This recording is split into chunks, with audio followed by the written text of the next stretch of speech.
অখিল গগৈৰ বিৰুদ্ধে NIAৰ গোচৰ ৰুজু আজি বা কাইলৈ দিল্লীলৈ অখিলক নিয়াৰ সম্ভাৱনা বৃহস্পতিবাৰে যোৰহাটত গ্ৰেপ্তাৰ হৈছিল অখিল গগৈ যোৰহাট আৰক্ষীয়ে গ্ৰেপ্তাৰ কৰাৰ পিছত যোৰহাট আদালতে ন্যায়িক জিম্মালৈ প্ৰেৰণ কৰে অখিলক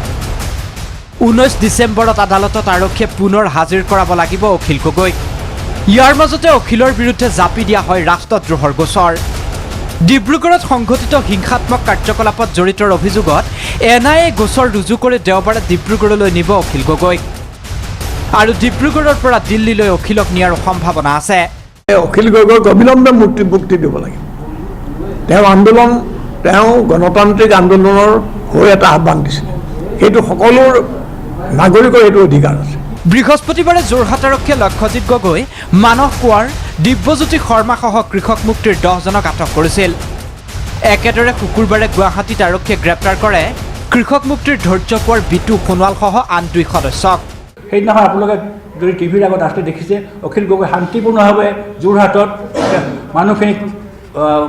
নিয়ন্ত্ৰণ কৰি আছিলে আৰু শান্তিপূৰ্ণভাৱে তাত আন্দোলন কৰি আছিলে ঠিক তাৰ পিছ মুহূৰ্ততে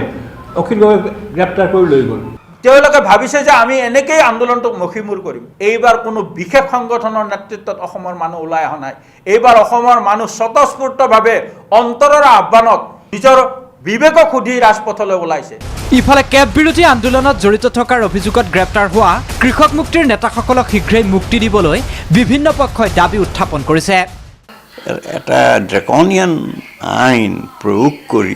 তেওঁলোকক জেললৈ নিক্ষেপ কৰা এইটো কোনো গণতান্ত্ৰিক দেশৰ চৰকাৰৰ বাবে এইটো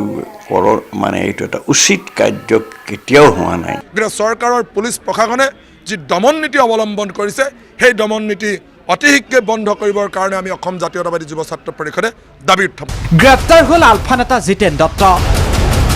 কেব বিৰোধী আন্দোলনক হিংসাত্মক ৰূপ দিয়াৰ অভিযোগত তিনিচুকীয়া আৰক্ষীয়ে বৰবিলৰ পৰা গ্ৰেপ্তাৰ কৰে জিতেনক শুকুৰবাৰে নিশাৰে পৰা বৰবিলৰ ঘৰত কাৰ্যত নজৰবন্দী কৰি ৰাখিছিল জিতেন দত্তক CAA বিৰোধী আন্দোলন যাতে অধিক হিংসাত্মক নহয় তাৰ প্ৰতি লক্ষ্য ৰাখি আৰক্ষীয়ে আৰম্ভ কৰা গ্ৰেপ্তাৰ অভিযানে মূল অভিযুক্তক সাঙুৰি ল'বনে ব্যুৰো ৰিপৰ্ট DY365